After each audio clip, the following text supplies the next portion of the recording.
하나님 감사합니다.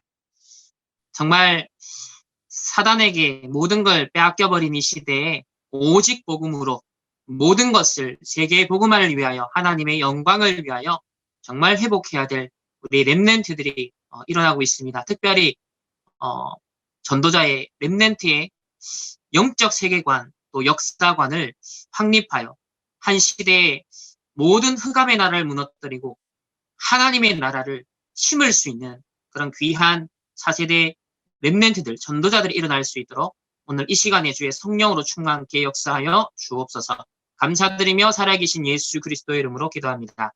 아멘. 네, 오늘 렘넌트 역사관이라는 주제를 가지고서 여러분들과 함께 뭐 강의라면 강의랄까 또 포럼이라면 포럼이랄까 나누고자 합니다. 이번에 우리 세계대학 수련회 주제가요. 큰 주제가 세계대학이 놓친 것을 회복하는 현장이었어요. 그래서 저는 이 세계관과 역사관에 대해서 심부름을 하면서 질문을 하길 그렇다. 세계대학이 이 역사관을 놓쳤구나. 하나님께서 주인 되신 역사관을 놓쳤구나. 역사의 주인공이 하나님이신데 그리스도신데 이 역사의 관점을 우리 렘넌트들이 정말 회복해야 되지 않겠냐.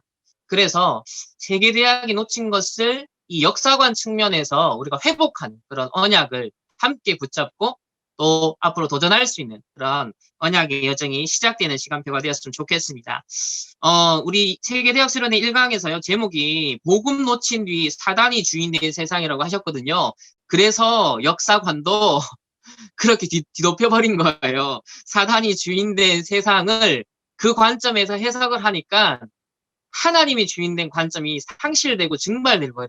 그러나 전도자와 렘넌트를 통하여서 역사의 주관자 되시고 섭리자 되신 그 하나님의 역사를 드러낼 수 있는 거기에 우리 역사라는 지식과 또 이런 자료들을 지렛대로서 쓸 수 있는 그런 렘넌트들이 앞으로 꼭 나왔으면 좋겠다라는 기도 제목을 품고 오늘 이 자리에 섰습니다. 자, 그러면 시작하겠습니다.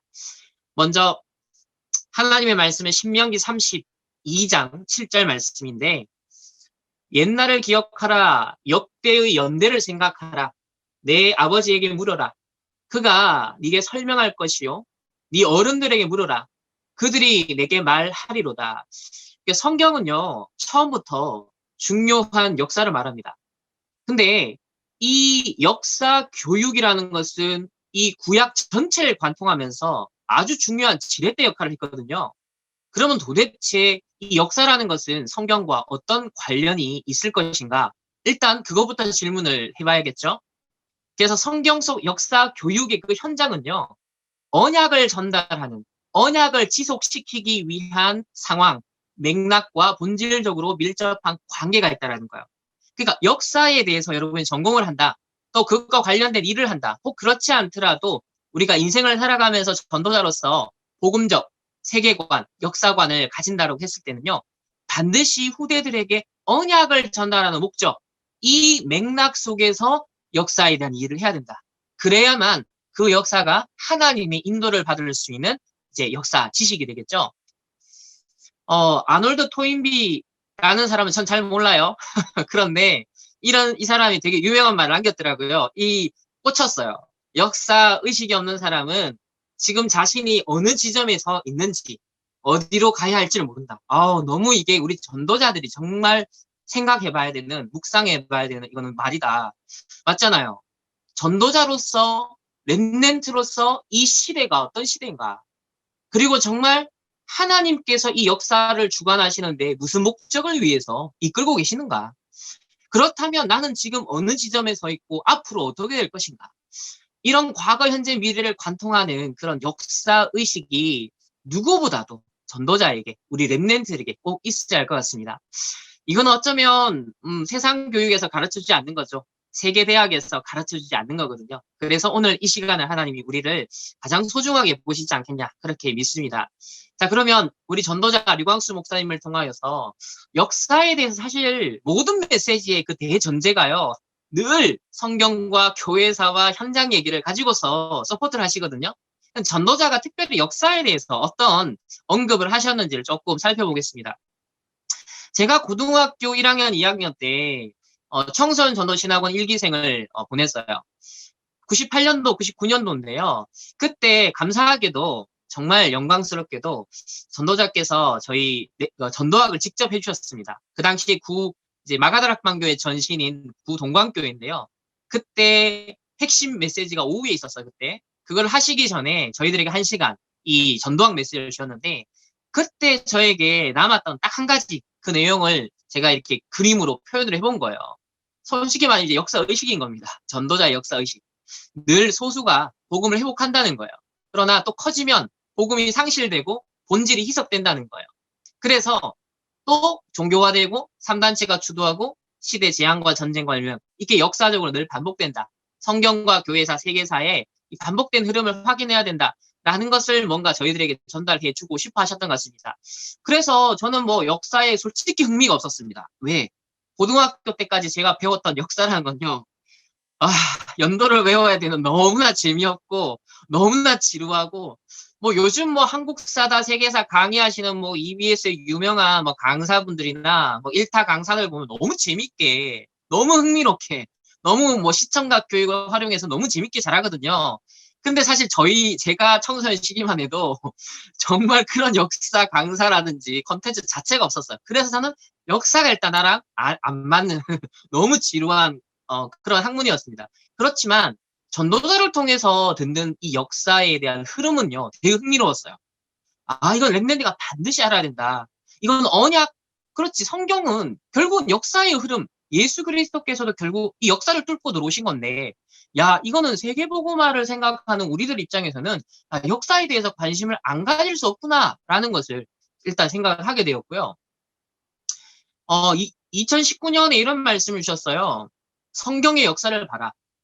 왜 이스라엘 민족은 노예포로 속국되고 또 전쟁으로 죽고 유랑 민족이 되었는가? 오직 전도 선교를 몰랐기 때문이다. 전도 선교 회복하려고 이렇게 된 것이다. 그러면 언약을 미리 잡아버리면 노예포로 속국 갈 필요가 없다는 거예요. 그럼 이거 당하지 않고 들어가는 게 사명이고 믿음이다. 그러니까 기성세대는 우리 1세대는 하나님의 은혜로 이 대열 속에 부름을 받았습니다. 충격 복음을 통하여서 또 많은 이제 영적 문제와 시달림과 사단의 공격을 직접 당했던 많은 세대예요. 물론 우리 렘넌트로 지금 많은 사단의 공격을 받고 있는 건 사실이지만 어쨌든 이 시대에 하나님이 우리 렘넌트를 향해서 원하시는 어떤 목표가 있거든요. 그래서 꼭 어떤 이런 걸 당하지 않고도 깨달을 수 있는 정말 도전할 수 있는 그런 렘넌트들이 분명 가능하다. 이건 정말 성경에 응답받은 렘넌트들이 갔던 길인데 그 길을 알리고 계시는 거거든요. 그래서 이걸 당하지 않고 중요한 전도 선교의 이 세계복음화의 이 여정 속으로 인도받을 수 있는 것은 사명이고 우리의 믿음이다.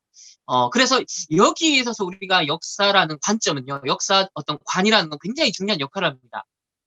자, 렘넌트는 메시지를 붙잡고 역사적 증거를 가지고 배워야 한다. 이게 2005년도 렘넌트 전도학 2강 말씀이에요. 제목이 렘넌트의 복음이해인데 첫 번째 복음이해는 사건과 문제를 통해서 어려움으로 복음을 깨닫게 하신다. 그리고 두 번째는 하나님의 말씀으로 복음을 깨닫게 하신다. 세 번째는 더 깊은 복음의 이해가 있다. 그게 바로 역사 공부를 통해서 역사적 증거를 가지고서 배우는 것이다. 그래서 과거의 사건을 현실화하고 현재의 사건을 미래화하며 미래의 사건을 현실화한다. 노아 시대의 그 네피림의 멸망을 보고 오늘을 봐야 된다. 반드시 응답 올 언약을 앞당겨 지금 봐야 된다. 그래서 직접 체험하면 망하기 때문에 간접 체험해야 된다. 결국 고난당할 것을 유산으로 물려주면 안 되고 또 렘넌트들 입장에서도 이걸 유산으로 받으면 안 된다. 이걸 배우는 것이 바로 역사 공부다. 이렇게 정의를 하셨습니다. 저는 이게 굉장히 답이었거든요. 그렇다. 우리가 전도자로 한 시대에 렘넌트로 부름받았는데 물론 사건과 어려움을 통해서 깨닫는 많은 은혜도 체험해야겠지만 정말 역사를 통해서도 더 깊은 복음의 이해를 우리가 딱 가지고서 정말 한 시대를 정복하고 다스릴 수 있는 그런 그리스도 삼중주의 대사로서 가야 될 여정이 있는데 거기에 있어서 결정적 역할을 한 게 뭐냐면 이 역사관이에요. 역사의식이라는 거예요. 복음의 관점에서.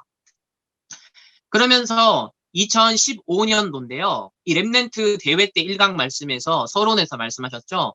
지금부터 렘넌트들은 복음의 말씀을 각인시켜라. 복음 선구를 암송해라. 두 번째는 역사 속에, 세계사 속에, 성경사, 교회사 속에 증인들을 찾아서 각인시켜라. 지도자들을 매일 읽고 각인시켜라. 그리고 세 번째, 역사를 각인시켜라. 복음 운동이 일어났을 때와 안 일어날 때 역사 공부를 해봐라. 복음이 들어갔던 강대국들이 어떻게 쓰임받았고, 또 나중에 복음이 쇠퇴하면서 어떻게 되었냐.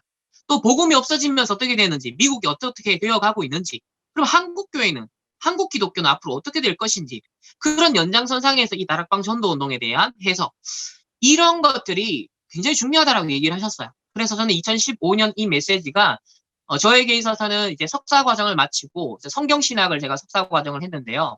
박사 과정을 놓고 기도를 하고 있었어요.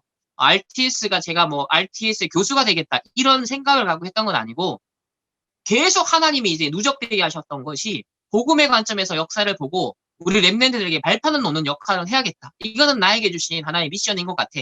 라는 그런 뭔가 거룩한 부담감은 있었거든요. 그런 중에 이제 역사 신학 PhD를 하게 되어졌고 저는 이제 특별히 18세기 조나단 에드워즈 목사님께서 그 부흥 제1차 대각성 운동이 일어날 당시 계몽주의 시대에 역행하여서 하나님의 구속사적인 섭리를 어떻게 그 시대 앞에 증거하고 그 이후에 어마어마한 선교의 역사가 어떻게 일어났는지 이제 그것을 추적하는 연구를 했었습니다. 굉장히 가슴 뛰는 연구였고요. 야, 언젠가는 우리 랩런트들과 함께 소통하게 될 날이 오겠지라는 그런 바람을 정말 품고 논문을 썼었습니다. 그런 가운데 이제 2년 전에 RTS 이제 연구 교수로 이제 시작이 되어졌고 이제 정식 교수가 되었고 이제 RU에서도 강의를 시작하게 되었습니다. 아무쪼록 이 역사 하나가 복음의 관점에서 너무 중요하다라는 그 인식이 이 청소년 시기 때 시작이 되었는데 약 20몇 년이 흘러서는 이제 여러분들과의 이런 만남이 이어졌는데요. 자, 이미 복음을 가졌기에 이 세 가지만 계속하면 어느 날 1000명, 소명, 사명이 보이고 하나님 주신 달란트가 보인다. 이번에 하늘 보자. 이거 누리는 기도. 이 비밀 딱 있으면 1000명, 소명, 사명 하나님이 위에서 주신 달란트가 보이고 발견된다. 이랬거든요. 그러니까 이게 6년 전에는 정말 이 세 가지를 각인시키면 1000명, 소명, 사명의 이 달란트가 보인다. 이렇게 얘기를 하셨어요. 자꾸 시원찮게 사기꾼, 반쪽짜리 지식인들 얘기 듣고 헷갈려서 기독교인들이 이 세 가지 각인을 체험을 한 번도 안 했다. 사실 우리 랩런트들이 이 인턴십이 한 번도 안 되고 초, 중, 고, 대학, 청년, 직장 이래 간다는 거예요. 그러니까 세상에 오만 것, 다른 것, 뭐 스펙, 뭐 자격증 다 준비해요. 그런데 이것만 가치 없게 보고 안 하니까 정작 하나님이 주신 하늘에서 주시는 달란트는 모른다는 거예요. 이렇게 랩런트를 세상에 보내기 때문에 평생 고생하는 모습을 보아왔고 지금도 전 보고 있습니다. 여러분 아직 졸업 안 했죠? 이 고생을 제발 하지 마시고 이 저주의 고리를 반복하지 말고 끊어내는 교회사와 세계사 앞에 증인 되시기를 예수님의 이름으로 축복합니다. 왜? 말씀을 통해 미리 주셨거든요. 자, 세상의 깊은 것을 못 보면 복음의 리더가 될 수 없대요. 전도운동 할 수 없대요. 지금 세상 속에 있는 깊은 문제를 본 사람은 다르다. 사단이 만든 함정, 틀, 올무. 이거는 3단체 회의 지금도 명백하게 진행되기 때문에 보게 될 거다. 지금 보고 있습니다. 이게 2018년도 하신 말씀인데 이렇게 전 세계가 사로잡혀 가기 때문에 오직 그리스도를 주신 이유를 이해해야 한다. 교회가 복음을 저는 이게 진짜 꽂혔습니다. 교회가 복음을 처삼촌 무덤 벌초하는 것처럼 알고 있다. 대충 알고 있고 희미하게 알고 있다는 거예요. 세계를 정복한 랩런트 7명은 역사 속에 앞에 과거에 깊이 있었던 영적 문제, 오래된 문제, 이 12가지 문제가 어떻게 역사를 관통하고 또 어떻게 문명을 관통하고 강대국을 관통하면서 어떻게 이 영적 문제가 심화되고 세계화되었는가 앞에 있었던 깊은 오래된 문제를 보라는 거예요. 그 현장을 역사적으로 확인하면 복음의 오직 유일성 대창조라는 깊은 부분이 보인다는 거예요. 복음의 당위성이 보인다는 거죠. 그러니까 단순히 예수는 그리스도 아는 지식이 아니라 왜 그리스도이셔야만 하는가에 대한 역사적 증거를 잡는 거죠. 왜 그리스도이어야만 하는가에 대한 당위성을 오늘날의 현장에서 잡는 거예요. 이게 쌓여야 확신 있게 정말 흔들리지 않는 천명, 소명, 사명 가운데 올인할 수 있는 인생이 되어진다. 저는 개인적으로 그렇게 확신합니다. 그래서 이런 부분이 뭔가 축적이 돼야 되는데 이게 축적이 안 되고 랩런트를 대학 졸업하고 뭐 직장 그냥 뭐 할까, 뭐 먹고 살까, 무슨 직장까지 이 수준으로 머무니까요. 계속 악순환인 거예요. 뭔가 하나님이 근본적으로 세팅하는 게 있어야 되는데 그 부분이 충분하게 각인이 안 되고 나가니까 방황을 할 수밖에 없는 겁니다. 그러면 성경에서 알리는 게 뭐예요? 결국은 창세기 3장, 6장, 11장 이 문제가 발생했다는 거죠. 이 문제가 신화적인 사건이 아니에요. 역사적 사건입니다. 시공간 속에 일어난 사건이에요. 그리고 계속 문화와 문명을 통해서 강대국을 통해서 지금 수천 년 동안 흘러오고 있는 사건이에요. 그럼 이게 그때그때마다 시대마다 나타난 문제이기 때문에 그리스도 이 복음이 시대마다 하나님이 나타냈던 거죠. 영세전부터 영원까지 하나님의 시간표가 있는데 이 우리가 살아가는 경험하는 이 역사라는 거는 그 이제 나타나신 바들 그 시대마다 전도자들에게 렘넌트에게 나타난 그 복음 그 말은 그 복음이 필요한 현장을 봤다는 거예요. 그 복음이 필요한 과거의 오래된 흐름을 봤다는 거죠. 이게 이제 역사를 통해서 우리가 눈을 떠야 되는 겁니다. 강대국이든 약소국이든 역사에 대해서 어떤 민족이든 공부할 때 이 초점을 맞춰서 12가지 문제가 어떻게 그 나라 그 민족의 고유하게 뿌리 내려서 본질은 12가지인데 똑같은 것인데 어떻게 고유한 형태로 나름대로 이렇게 발전되어 왔는가 그걸 이제 추적하는 거죠. 그래서 하나님처럼 되라. 그리고 네피림, 육신, 접신, 또 바벨탑, 성공. 이게 이제 저마다 나라마다 민족마다 이 고유하게 이 흐름이 쌓여왔다는 겁니다. 그래서 개인도 어려움을 당했던 거죠. 성경에 이제 강대국을 통해서 애국, 블레셋, 바벨론, 로마, 뭐 그리고 지금까지 교회사까지 반복됐던 흐름이 계속 우상과의 싸움인 거예요. 이 흑암 문화와의 싸움인 거예요. 거기에 교회가 살려야 되는데 전도 선교해야 되는데 힘이 없으니까 노예 포로 속국된 역사였어요. 그래서 또 남은 자의 역사가 일어나죠. 그 시대마다 그래서 이거는 뭐 세상에 안 알려줍니다. 세상 영웅은 이런 걸 역할을 하는 게 아니기 때문에. 그래서 이제 세계사와 함께 교회사를 우리가 면밀하게 볼 필요가 있는 것은 그 시대마다 하나님의 구속 사역을 이루기 위해서 지렛대로 썼던 인물들이 있어요. 그래서 그 인물에 대해서 아까 역사 인물들을 봐라. 지도자 공부를 해라. 라고 하셨던 거죠. 그리고 저는 1년 전에 그 세계대학 수련회 때 1강에서 이런 말씀 주셨어요. 영적 서밋은 결론적으로 이런 역사관을 떠야 된다.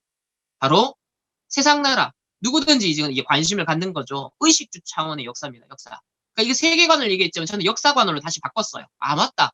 지금 세상 사람들이 주로 연구하는 것은 대상이 의식주 역사 연구하는 거예요. 맞잖아요. 그냥 현상적으로 드러난 거, 사료로 있는 거, 증거 있는 거 가지고서 사실상 의식주 어떻게 살았는지, 뭐 먹고 살았는지, 어떻게 즐겼는지 그거잖아요. 사실 뭘 정복했는지 이게 세상 나라 역사거든요. 그러나 전도자라면 랩넨트라면 이면에 가려져 있는 역사가 있어요. 우상 종교의 역사, 흑암 종교의 역사, 흑암 문화의 역사. 이거 이제 네피림의 역사거든요.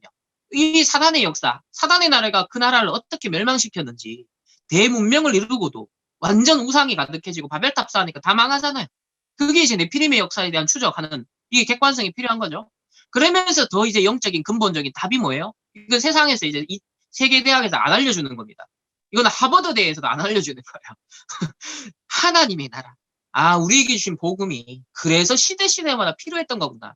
그 강대국이 멸망할 수밖에 없었던 그 역사 속에 늘 노예 포로 속국 재앙 일어날 수밖에 없고 전쟁 일어날 수밖에 없었던 그 역사의 저주에 그것을 끊을 수 있는 것이 오직 복음인데 야 이걸 전한 전도자가 없었구나.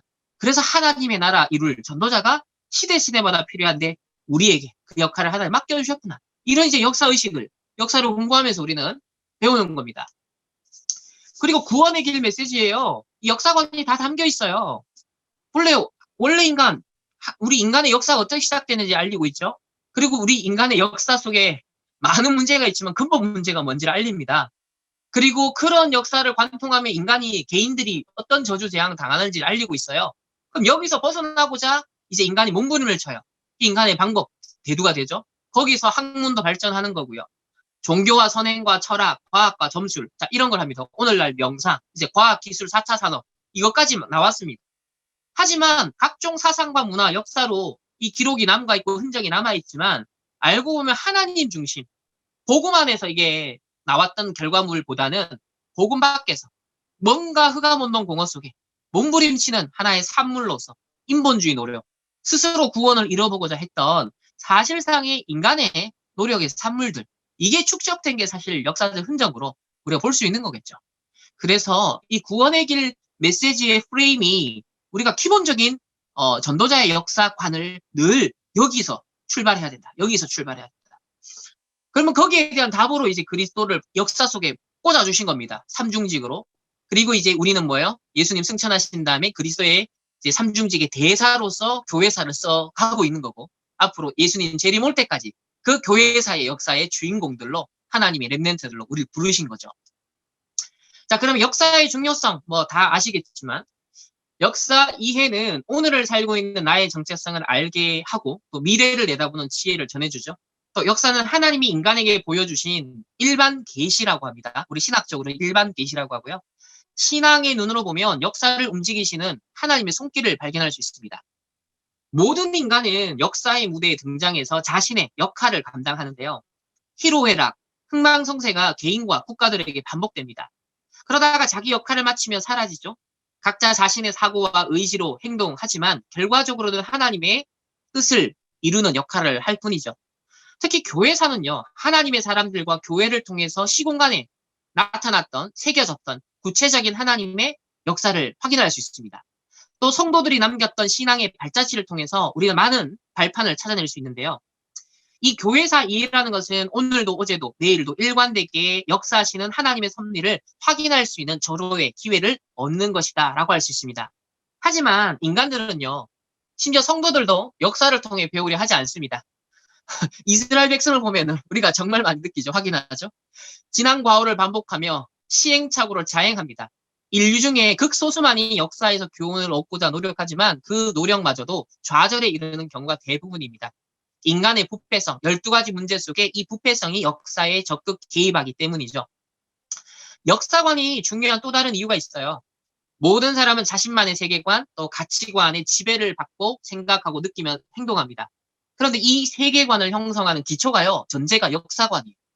한 개인의 인생관은 거슬러 올라가 보면 그 뿌리에 역사관이 깔려 있습니다. 특히 전도자는요, 성경적, 복음적, 신학적 역사 의식을 가져야 돼요. 전도자의 역사관은 자신의 세계관과 가치관을 지배할 것이고 언약의 여정을 어떻게 인도받을 것인가에 대한 끊임없는 도전을 줄 것이기 때문에 우리 렘넌트의 역사관은 사실은 너무 중요한 거예요.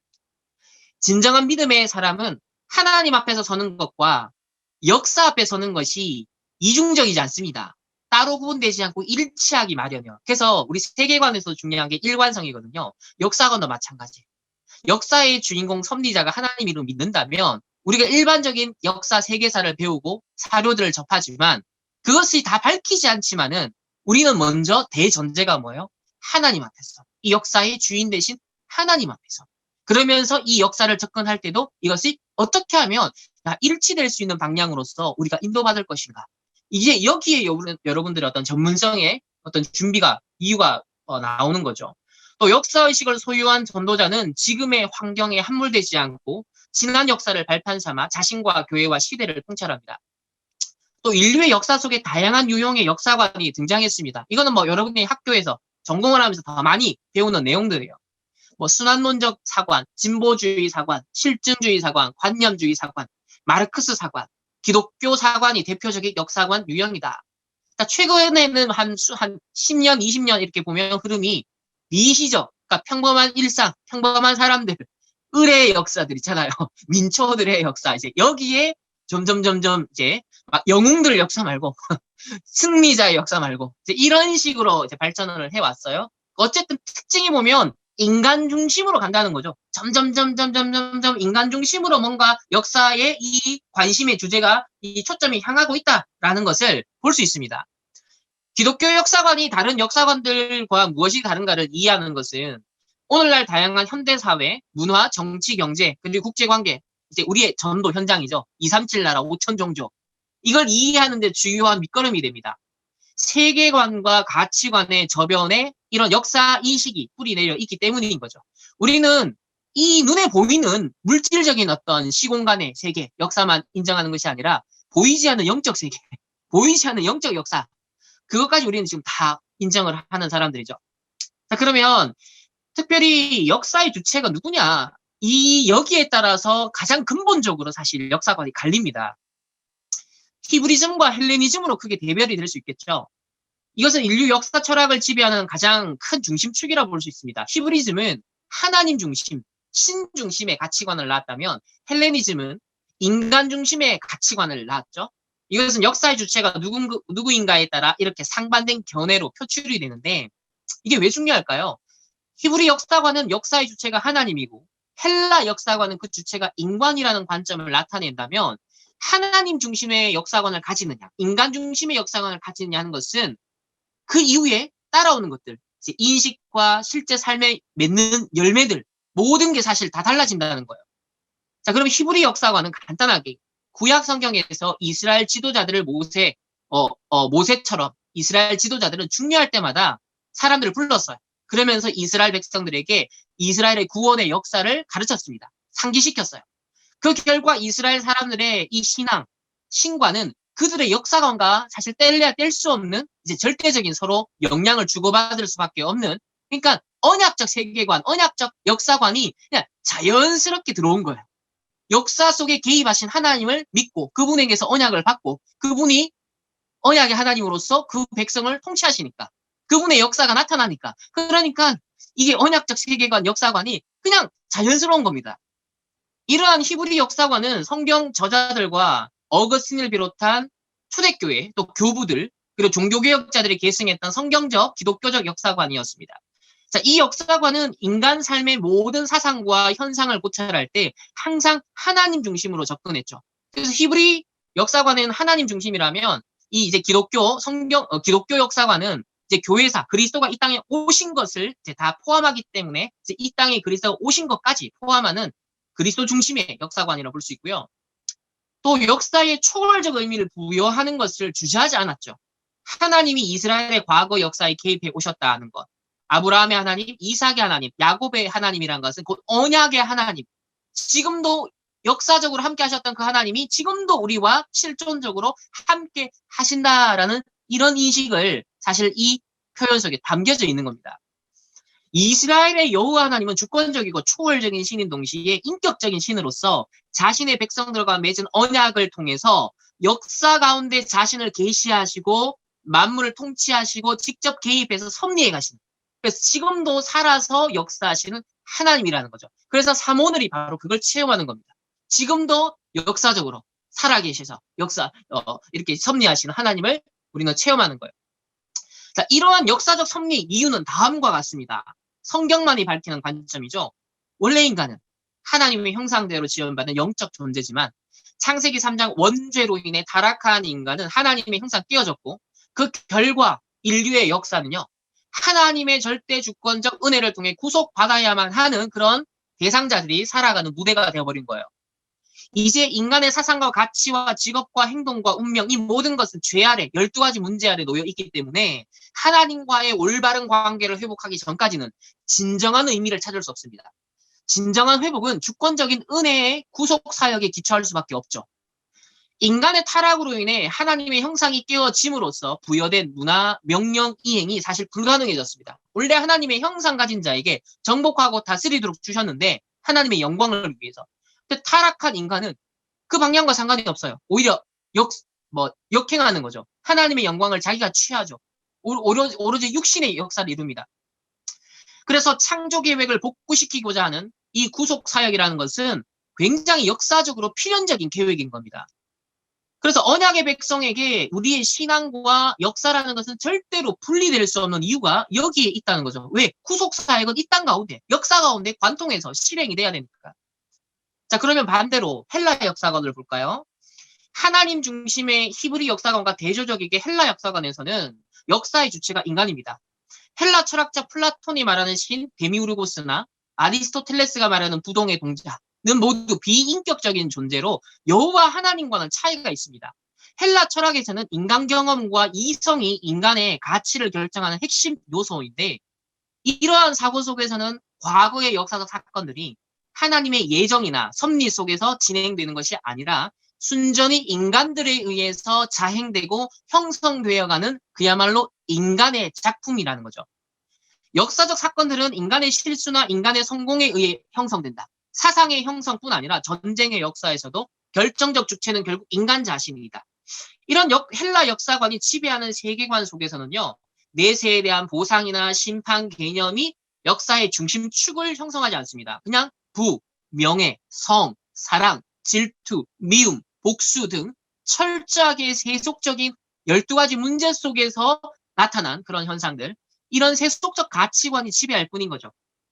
주체성을 추구해온 타락한 인류의 역사에서 이 주제들은 주요 철학과 문학과 또 문화 작품의 단골 메뉴로 등장할 수밖에 없었습니다. 그거 계속 재탕해왔던 거예요. 그래, 이 두 역사가는 사실은 처음부터 갈등을 해왔습니다. 하나님 중심의 역사관과 인간 중심의 역사관은 가장 오래된 유형의 역사관들로 이 두 역사관은 지난 2000년 동안 인류 역사를 사실 이 역사관을 지배해 왔는데요. 고대로 분류하는 BC 2000년부터 AD 400년까지 두 세계관이 첨예하게 대립하던 시기였습니다. 역사 속에서 때로는 어느 한쪽이 강조되기도 했고 때로는 이 둘이 종합되려고 시도했습니다. 종합하려는 시도에서도 어느 한쪽을 중심으로 다른 것을 끌어들이려고 시도했는가 하면 그 반대 현상이 나타나게 됐죠. 중세에는 이 둘을 종합하려는 노력이 계속되었고 어거스틴은 플라톤 사상을 기독교 진리를 밝히는 도구로 활용할 수 있다 봤고 아퀴나스는 기독교 진리의 체계화를 위해서 아리스토텔레스 사상을 복구시켰습니다. 아퀴나스의 후예들은 자연을 통해 은혜를, 또 은혜를 통해서 자연을 이렇게 나름대로 종합하려고 이렇게 노력을 했죠. 이와는 달리 1517년 이후 종교개혁자들을 중심으로 오직 성경에 근거한 이 세계관, 가치관, 역사관이 회복돼요. 그래서 은혜와 자연의 관계를 조금 더 구체적으로 성경적으로 구분을 합니다. 구속사 중심의 역사관, 세계관을 회복시키는 거죠. 그래서 창조주와 피조물을 엄연하게 확실하게 구별시킵니다. 한편 르네상스 인본주의자들은 성경의 하나님을 완전히 거부한 건 아니지만 점점 더 하나님에 대한 개념들이 성경적 관점에서 멀어짐으로써 결국 합리주의와 이후에 계몽주의를 태동시키는 문지기 역할을 하죠. 계몽주의 시대는 인간의 자율과 이성이 지배하는 시대였어요. 역사의 주체는 하나님이 아니라 이제 본격적으로 인간이다. 이런 인간 중심의 사고는 고대 헬라 세계의 자연주의적인 그 인본주의의 복고라고 볼 수 있습니다. 하나님 중심의 히브리 사고와 어떤 성경적 역사관과 대립되는 거죠. 계몽주의 시대의 합리주의는 다시 낭만주의와 자연주의로 이어지면서 하나님의 존재는 이제 인간의 사고에서 거의 완전히 배제되기 시작합니다. 계몽주의를 특징짓는 이런 합리주의, 낭만주의, 자연주의는 창조주 하나님에 대한 신앙이 이제 과학적으로, 논리적으로, 역사적으로 검증될 수 없는 영역이며 따라서 신앙이 인간의 사고와 행동을 결정짓는 기초가 될 수 없다라고 보았어요. 또 여기에 찬물을 사실 끼얹었던 것은 그런 카톨릭이 어떤 면에서는 충분히 복음적이지 않았고 충분히 성경적이지 않았던 그런 권력을 쥐고 그런 갑질을 했기 때문에 오히려 과학자들 입장에서 철학자들 입장에 열받는 사건들이 많았거든요. 그 나중에 이제 증명되기로는 야 이거 천주교 뭐냐 믿을 거 못 되네 이제 이런 것들이 역사적 사건이 발생하다 보니 이제 그걸 통째로 엮어서 어떤 기독교적 역사관이나 세계관이나 가치관이 같이 땅에 이제 떨어지게 되죠. 특별히 이제 오늘날 이제 현대 이 계몽주의 시대 이후로 이 역사관이 완전히 이제 뒤집어지는데 거기에 결정적인 역할을 한 건 바로 이신론 사상을 볼 수 있어요. 이게 어떻게 침투하는지 이 과정을 잘 봐야 되는데 종교개혁 이전의 중세시대 사람들은요. 카톨릭 교회의 전통이라는 렌즈로 세상을 바라봤죠. 그렇지만 오직 믿음, 오직 성경으로 돌아가자라는 일념으로 촉발된 이 종교개혁은 카톨릭의 전통 중 많은 부분을 타파하고 성경적으로 개혁을 했습니다. 하지만 문제는 종교개혁 이후로 거의 종교 갈등과 종교 전쟁으로 계속 비화가 되었죠. 그래서 반복되는 종교적 갈등, 분쟁을 넘어서 학살과 전쟁이 일어나니까 사실은 이제 이 세속 철학자들이나 이런 사상가들 입장에서는 좀 싸우지 마라. 왜 신의 이름으로 싸우느냐. 질려버린 겁니다. 그래서 세속 현장에서는 중세 시대의 야만성을 인문주의로 극복하자 노력했었다면 이제 르네상스 이 바통이 18세기는 계몽주의자들에게 계승이 된 거죠.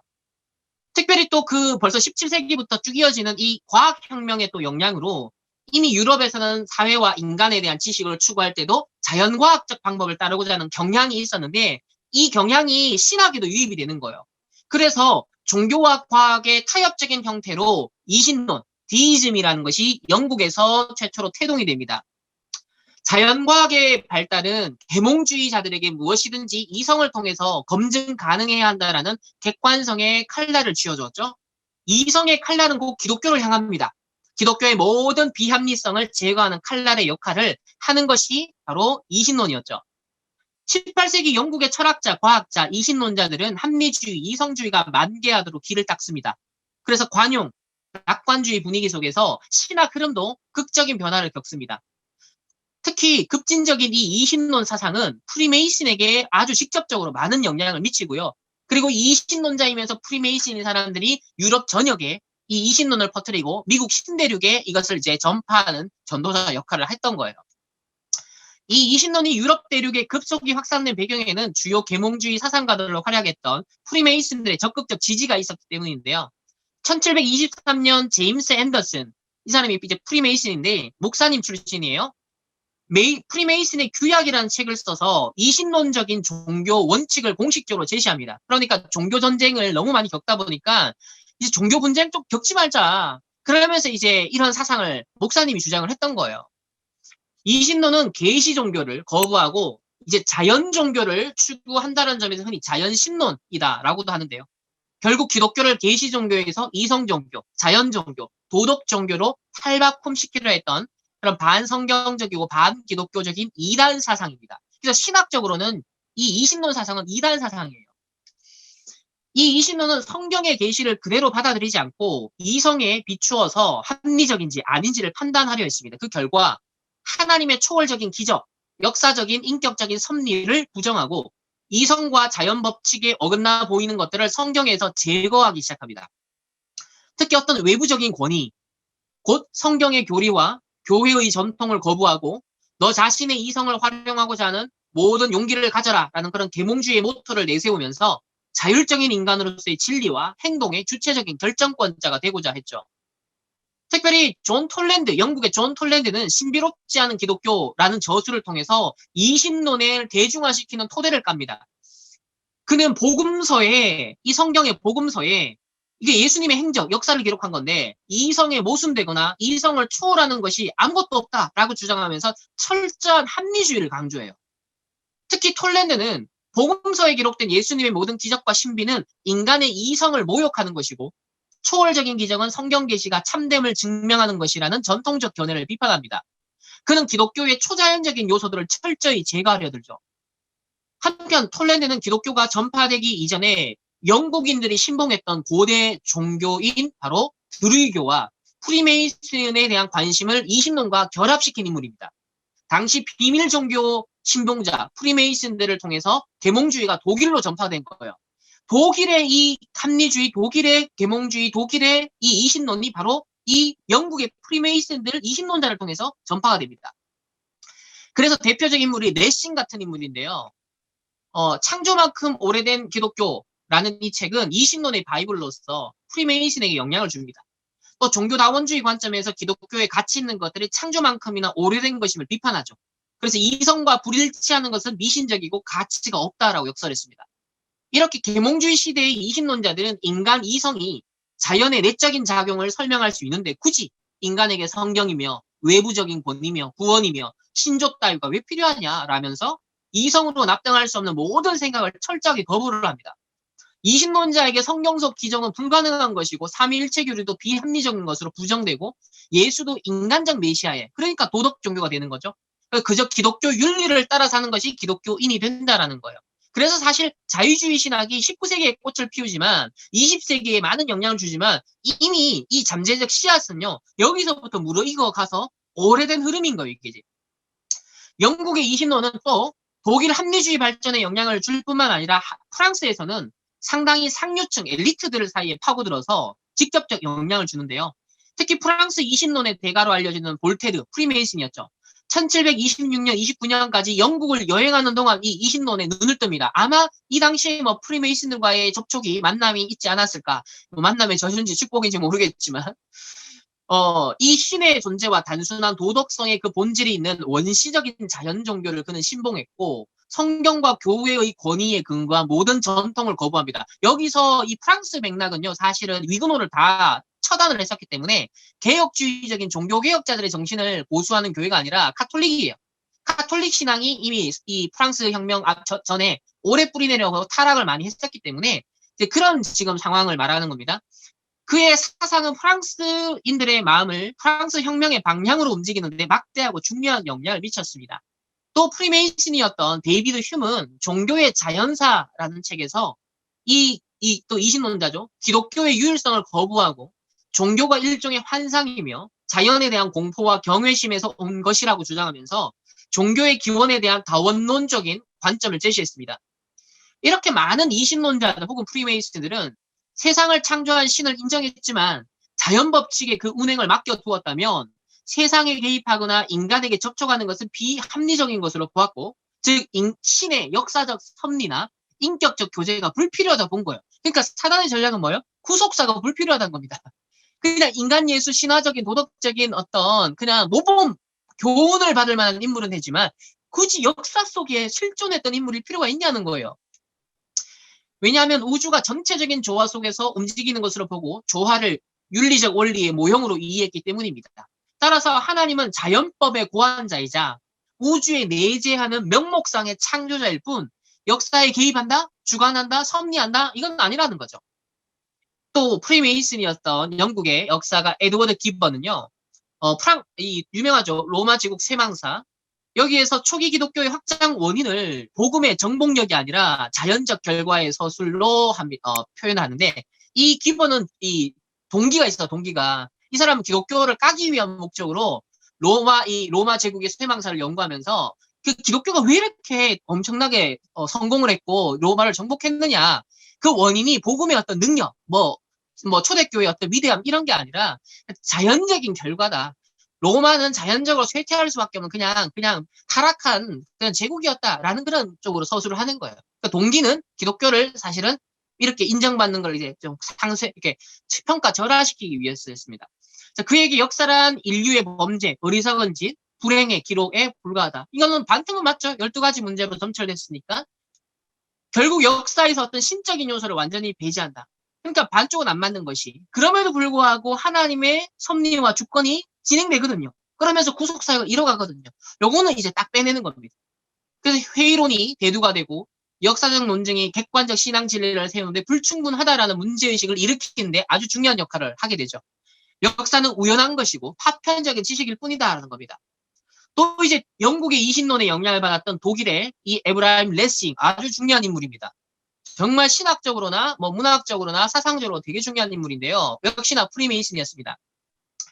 성경의 영감설과 역사 안에서의 하나님의 계시를 부인하고 기독교를 도덕 종교로 이해하는 독일 합리주의 신학 형성에 큰 영향을 미칩니다.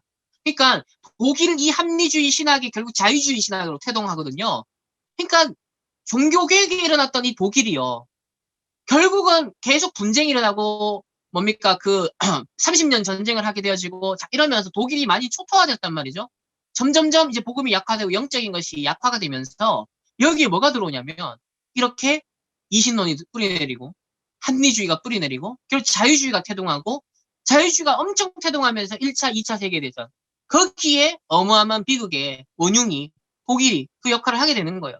이게 우연의 일치가 아니라는 겁니다. 오래된 영적 흐름이요 누적된 결과라는 거예요. 그래서 그걸 지금 한 100, 200년 앞선 인물들이 도대체 무슨 생각을 했는가를 보라는 겁니다. 그러면서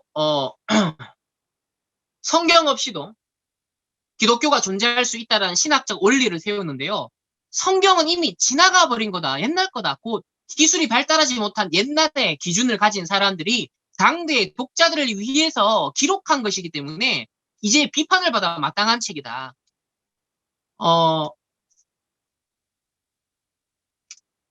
또 레싱의 그 말년에 인류의 교육이라는 책에서는요. 매우 그럴듯한 이론을 제시하는데 이렇게 현혹을 합니다. 인류의 역사를 단순하게 표현하면 유년기, 청년기, 장년기, 세 시기로 구분합니다.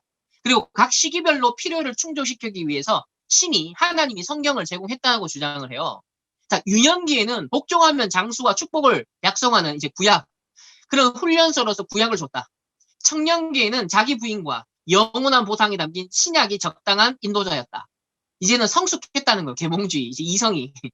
장년기에는 보상의 소망이나 벌에 대한 공포가 아니라 책임감이 행위의 동기를 주장한다. 이렇게 동기라고 주장을 했습니다. 하나님이 이성의 보조자로 계시를 허락할지는 몰라도 이 장년기의 인도자는 그야말로 이성이다. 이 레싱의 견해는요, 독일 지성세계에 수용이 되어서 이미 지난 유년기에 속하는 역사적인 기독교는 현재 장년기의 이성보다 열등하다라는 지적인 정서를 널리 확산시킵니다. 한편 레싱이 익명으로 출판했던 라이마루스의 단편이라는 책도 유명한데요. 이후에 독일 자유주의 신학에 막대한 영향을 끼칩니다. 자, 헤르만 라이마루스는 이신론을 적극적으로 지지하고 성경을 비판하여 계시와 기적을 부인했던 대표적 인물입니다. 그는 기독교가 거짓이라는 극단론을 폈는데 제자들이 예수의 시체를 훔치고 부활했다라고 거짓말했고 본래 정치적 메시아였지만 허무하게 죽자 제자들이 비정치적인 메시아로 선전했다라고 해석을 함으로써 그리스도의 역사적 부활을 부인합니다. 이는 라이마루스가 어떤 학회에서 비공식적으로 발표했던 내용인데 레싱이 그 일부 내용을 익명으로 출판함으로써 대중에게 공개가 된 거죠. 이 단편집은 그 당시까지 기독교에 대한 공격 가운데 가장 혹독했고 독일 교회가 엄청나게 이제 세속화되는데 부정적인 영향을 미쳤다라고 평가를 합니다. 결국 기독교의 가장 근본 교리를 흔들었고 세계 기독교는 이 충격을 사실상 지금까지도 극복을 못하고 있어요. 레싱과 마지막 대화를 나눈 야코비는 레싱이 말년에 인격적 하나님을 부인하고 그리고 범신론으로 빠진 스피노자. 그래서 이 스피노자도 아마 그 프리메이슨으로 제가 알고 있거든요. 이 범신론에 기울어진 스피노자의 이 범신론으로 이 레싱도 기울어졌다라고 합니다. 그러니까 결국 영적인 상태는 똑같은 거죠. 뭐 프리메이슨이 추구하는 그 사상은 똑같기 때문에.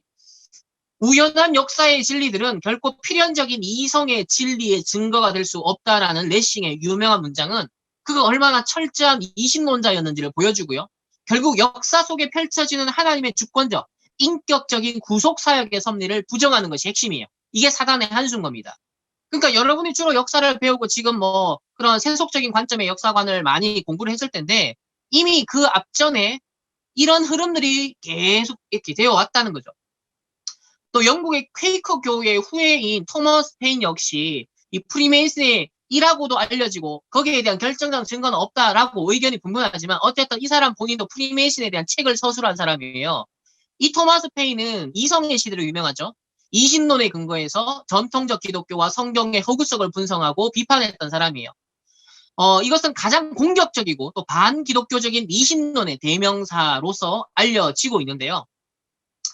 어려운 시절 벤자민 프리메이슨이었던 벤자민 프랭클린의 소개로 미국에서 기자로 일합니다. 그러면서 사회 비판적인 글을 쓰죠. 그리고 그의 유명한 책이 바로 상식이라는 책입니다. 미국 혁명에도 큰 기여를 하고 그리고 그가 이어서 서술했던 인권이라는 책은 프랑스에서 열렬한 지지를 받고 프랑스 혁명의 원동력이 되어지죠. 결국 이렇게 18세기에 태동하여 꽃을 피운 이 이신론은 19세기에 불신앙적인 회의론과 무신론의 등장에 징검다리 역할을 합니다. 이신론의 공격을 경험했던 기독교 지도자들도 오직 복음 이를 답을 내고 오직 복음을 더 강조했어야 되는데 그런 전도자가 조금 있었겠죠. 그러나 미약했던 겁니다. 대다수는 결국은 메인스트림은 뭐냐면 더 합리적, 상식적, 도덕적 설교를 추구하게 된 거예요.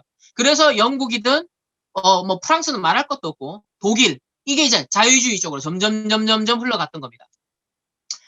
기독교는 본질적으로 신의 전능함을 믿는 종교인데 이신론은 신의 전능함을 제한하려는 시도였기 때문에 당대 엘리트층에게 많이 유행을 합니다. 오늘날에도 사실 많은 기독교인들이 신앙의 상태가 이 이신론적 경향으로 기울어지고 있어요.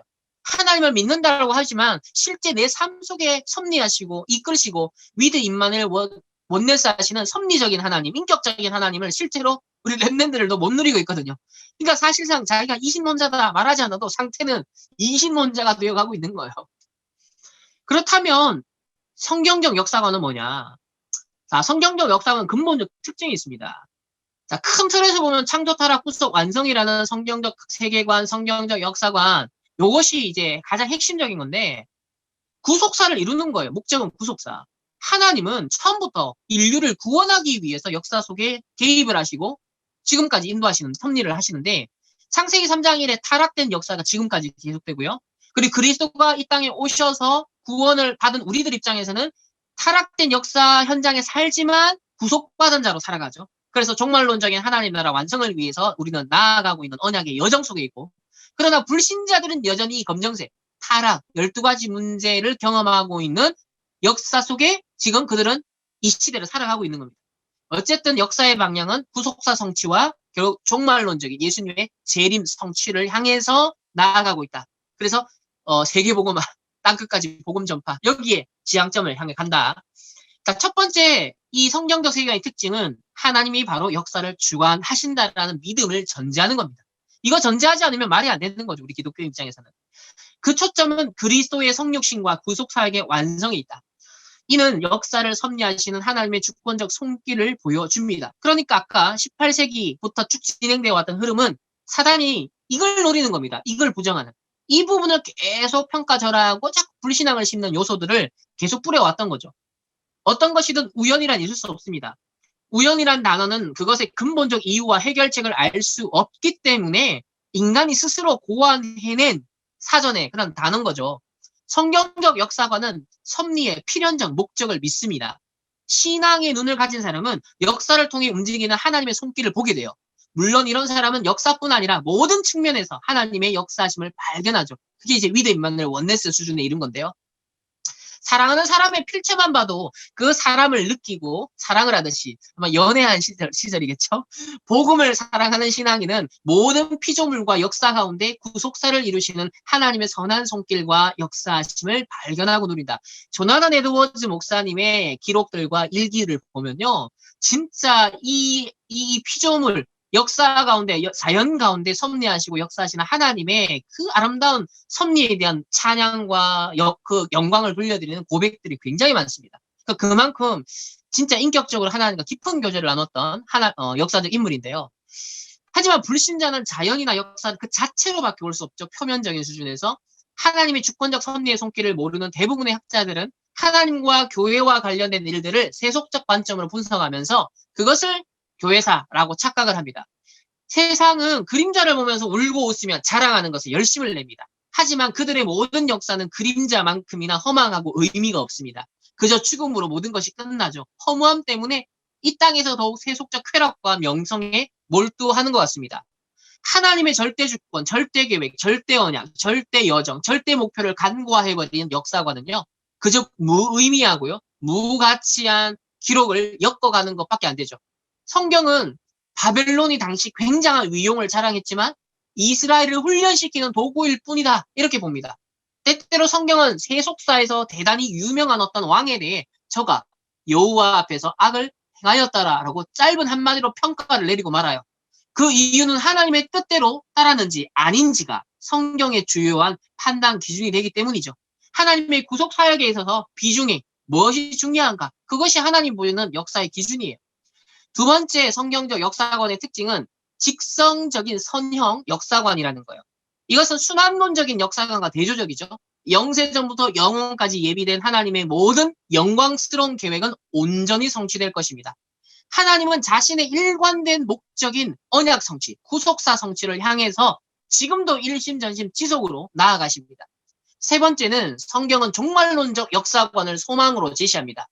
구약시대 인물들이 예언된 메시아의 초림을 기대했었다면 신약시대의 모든 교회와 신자들은 예수 그리스도의 재림을 기대하면서 살아가요.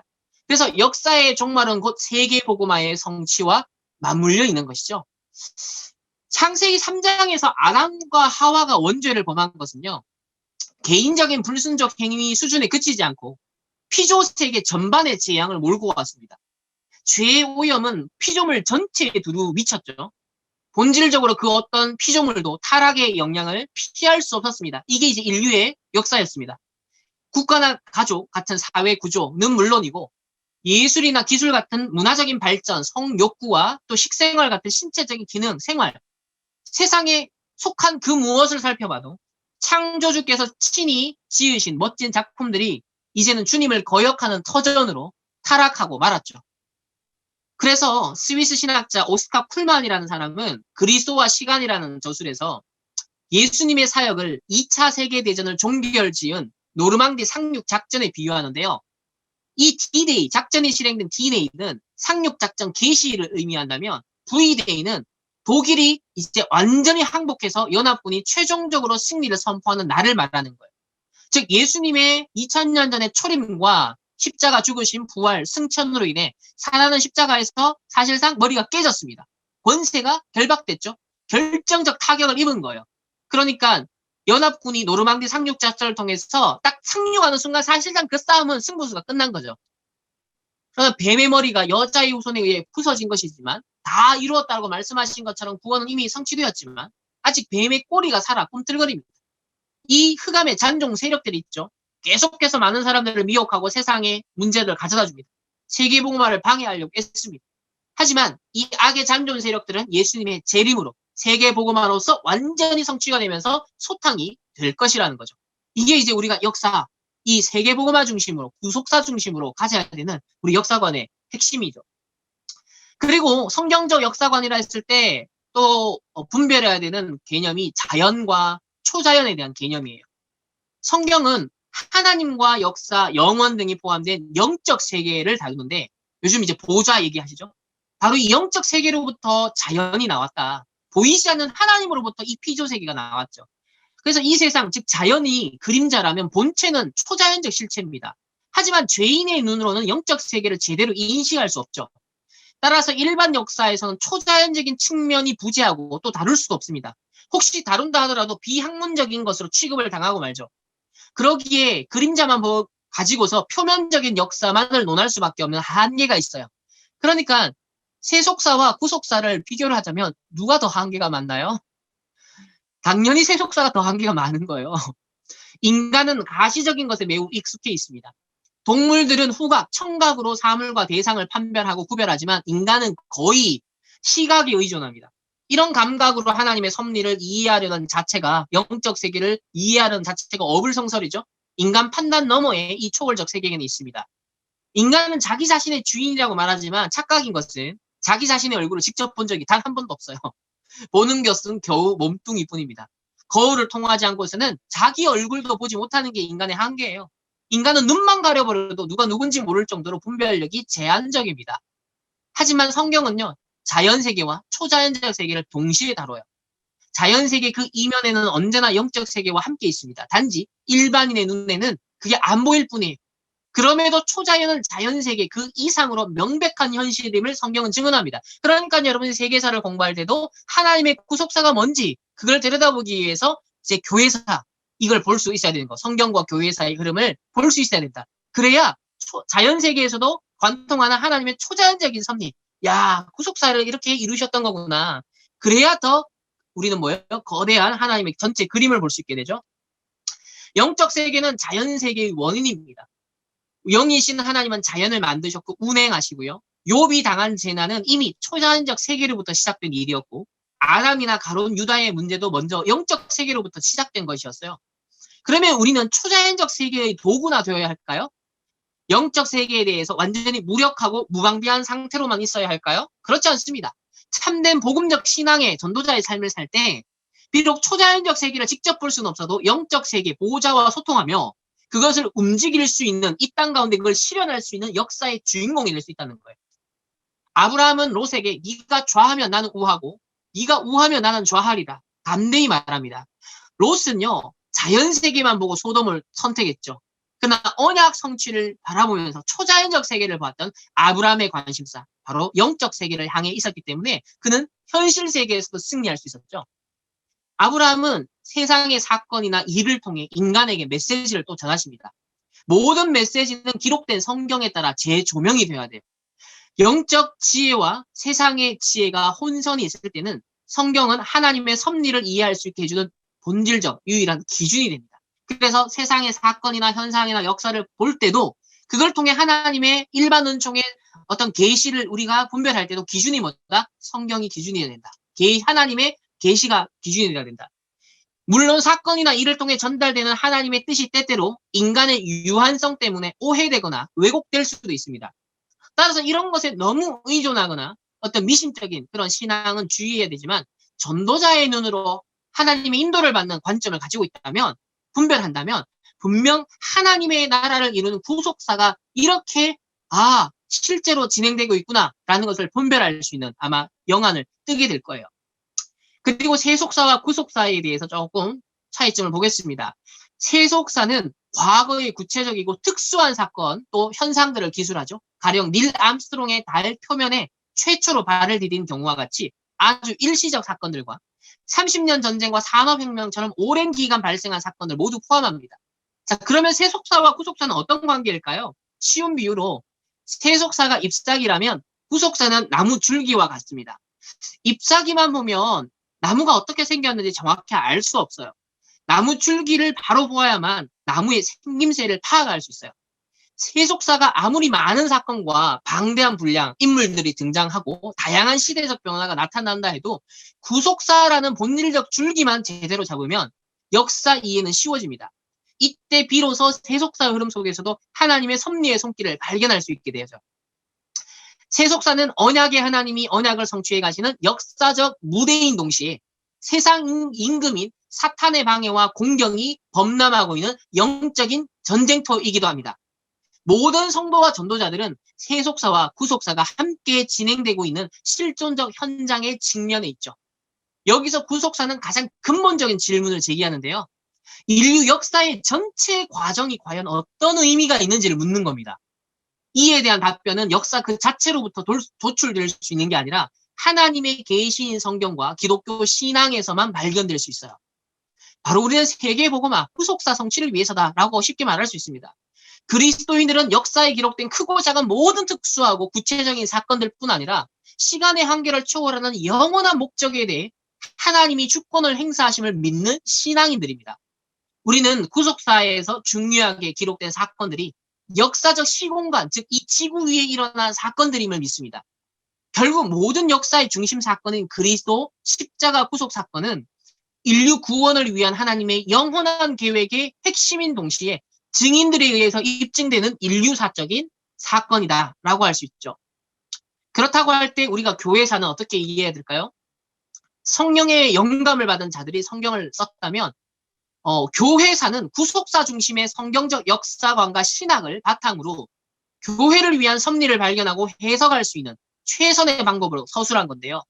세계복음화와 성취에 있어 교회의 역할은 매우 중요하기 때문에 교회사에 대한 이해가 필요해요.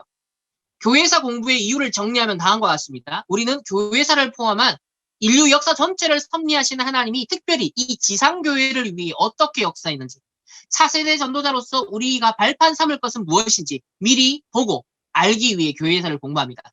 복음과 전도 선교의 주역인 그리스도의 몸된 교회와 관련된 역사를 어떻게 보느냐는 것이 교회사를 연구하는 근본 이유죠. 교회사 연구에는 전도 신학이 전제가 됩니다. 만약에 자유주의 신학을 관점으로 교회사 연구하면 아무 소용이 없어요. 전도 신학, 세계복음화를 구속사를 이루는 하나님의 그 중심 사역을 우리가 초점을 맞춰서 교회사를 봐야 되는 거죠. 전도 신학이 기초하여 하나님의 섭리가 나타난 사건이나 사람을 해석해야 됩니다. 하나님은 보이지 않는 손길을 통해 절대로 망하지 않는 하나님의 나라를 확장하고 계십니다. 인류의 창조 때부터 역사 이래 하나님의 보편교회는 계속 지어져 오고 있습니다. 오순절 마가다락방 사건 이후로 교회는 더욱 선명하게 하나님의 일을 수행해 오고 있습니다. 비록 일반 세속사에는 이런 하나님의 일이 그림자처럼 희미하게 나타나지만 기독교 교회사에는 하나님의 손길이 매우 뚜렷하게 드러납니다. 하나님이 구속사 완성을 위해 시대마다 부르시고 사용하신 교회와 남은 자들의 발자취를 아주 전문적으로 추적하기 때문이죠. 성경에 나오는 역사와 마찬가지로 교회사도 언제나 하나님과 교회의 관계성에 근거해서 판단해야 합니다. 만일 하나님을 제외시켜버리고 세속적인 원인과 결과로만 교회사를 보면 그것은 사실상 세속사 수준의 역사의 껍데기에 보는 것에 지나지 않죠. 위대한 인간이 악한 인간의 흥망성쇠, 애환투쟁, 그리고 그 잘잘못이 대중에게 끼친 영향 정도나 살펴보아서는 역사의 근원인 하나님의 섭리나 인간의 삶의 본질적 의미가 완전히 증발되고 맙니다. 그래서 역사는 항상 딜레마에 빠지죠. 따라서 구속사 중심의 성경적 역사관이 기독교 역사관의 근거가 되어야 되고 구속사 관점이 그 뼈대가 된 교회사 이해가 요청되는 거예요. 초대교회에서 시작된 세계복음화의 여정인 교회의 복음, 전도, 선교의 역사를 우리는 그 중심에 둬야겠습니다. 프랑스의 엘리 할레비는요, 나폴레옹 정쟁 때 영국 사회와 사상, 또 제도 등에 대해서 포괄적인 해석을 제시했는데, 1518년의 영국이라는 저서에서 18세기 영국의 제도적 안정성과 지속성을 프랑스 혁명으로 인한 불안정성과 대비시키면서 영국이 18세기 복음주의자들의 부흥운동으로 인해서 사회 전반에 걸쳐서 프랑스 혁명과 같은 사회적 혼란을 방지할 수 있었다라고 결론을 내렸어요.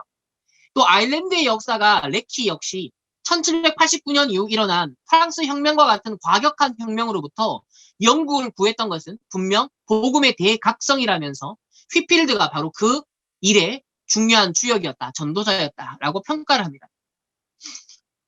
한편 성경과 교회사 속의 주역들의 삶이 세상적 기준에서 볼 때 언제나 화려했던 건 아니에요.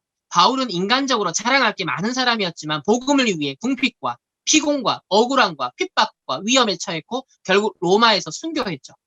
하지만 하나님의 절대 주권과 계획, 언약, 여정, 또 절대 목표라는 이 신앙의 눈으로 볼 때 바울만큼 복된 삶이 없습니다. 각 시대마다 교회사의 발자취를 남긴 남은 자들을 통해 인류의 역사는 영적 세계로부터 새롭게 갱신되고 개혁되었던 거죠. 그러니까 세속에만 인간 중심의 역사관, 가치관만 갖고 살다가 다시 기독교 중심의, 다시 하나님 중심의, 복음 중심의 이 신학을 가지고 역사관을 가지고 세계관을 가진 사람들이 문화도 만들고 제도도 만들고 이론도 만들고 그러다 보니까 영적 세계로부터 추동이 되어져서 다시 일반 은총의 세속 역사도 사실상 발전이 되었던 것이죠. 그래서 언제든지 이게 반복이 되는데 지금은 이제 교회가 메인스트림에서는 사실상 거의 기독교로 지금 이제 전락해 버리고 말았습니다. 그래서 교회사는 시대적으로 크게 구분을 하면 초대교회사, 중세교회사, 종교개혁사, 근세교회사, 현대교회사라고 이렇게 크게 대별할 수 있겠고요. 그러면 결론적으로 우리 실제 어떻게 해야 되냐? 자, 역사가의 가장 큰 미션은 사실에 근거해 역사를 해석하는 일이죠. 해석이 동반되지 않은 사건의 나열은 현재적 경험 속에 의미를 던져주지 못하기 때문에 생명력이 없습니다. 역사가는 신뢰할 수 있는 자료를 바탕으로 의미 있게 서술해야 된다. 그러다 보니까 이제 여기에 역사가의 관점, 동기, 상처, 또 어떤 자기가 숨기고 있는 어떤 목적이 있거든요. 그 주관성이 많이 이제 개입될 수밖에 없는 게 점점점 이제 오늘날의 그런 어떤 주관성이 더 많이 대두가 되는 것 같고요.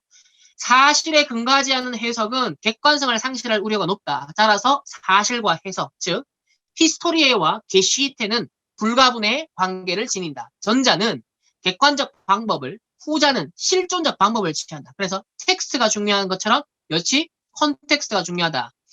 자, 18세기 역사 실증주의 영향을 받은 자유주의 신학자들은요. 사건의 역사성을 강조했지만 그 의미는 부정을 했고요. 이것을 반대했던 역사관념주의는 역사성과는 또 무관하게 역사의식, 의미만 또 강조를 하다 보니까 부활을 믿지 않으면서도 부활 설교를 목사들이 해왔던 거예요. 전혀 일어나지 않은 역사적 사건에 대해서 역사적 의미를 찾는 이상한 시도를 해왔던 겁니다. 이런 게 여러분 기독교 교회사의 역사 중에 18, 19세기 역사예요. 그래서 우리는 역사 연구를 통해 지식적 이해와 함께 이 시대와 현장을 복음으로 살리고 교회를 섬길 차세대 전도자로서의 역사의 의미, 역사관, 역사의식을 각인시켜야겠는 거죠. 그렇기 때문에 전도자도 늘 이걸 우리에게 가르칩니다. 현실, 사실, 진실을 파악해라. 동기도 파악해야 된다.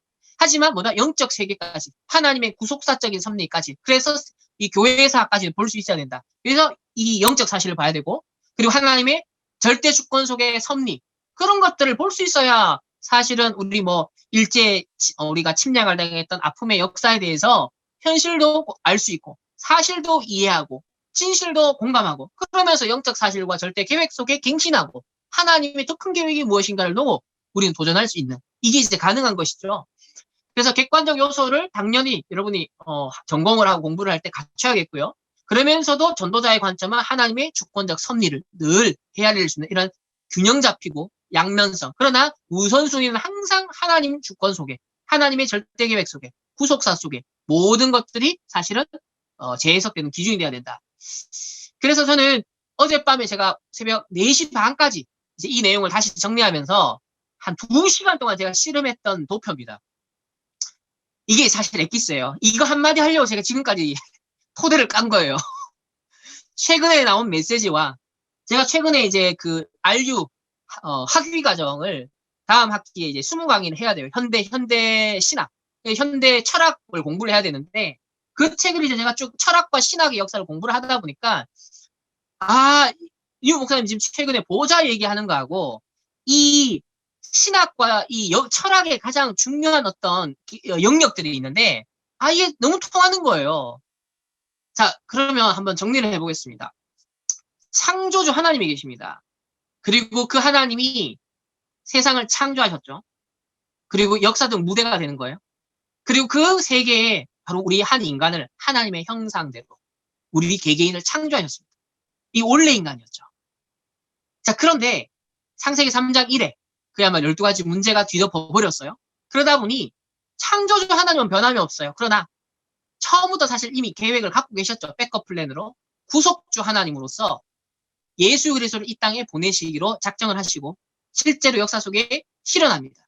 그래서 창조된 세계가 타락된 세계가 되었죠.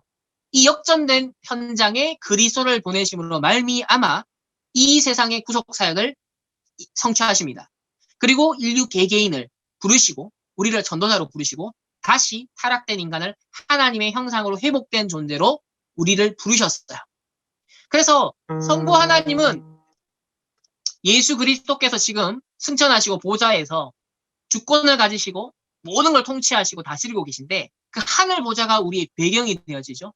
그리고 하나님께서 우리에게 인간에게 계시하여 주신 것이 성경이고 그리고 자연세계, 이 역사라는 것도 하나님의 일반 계시라 그랬죠.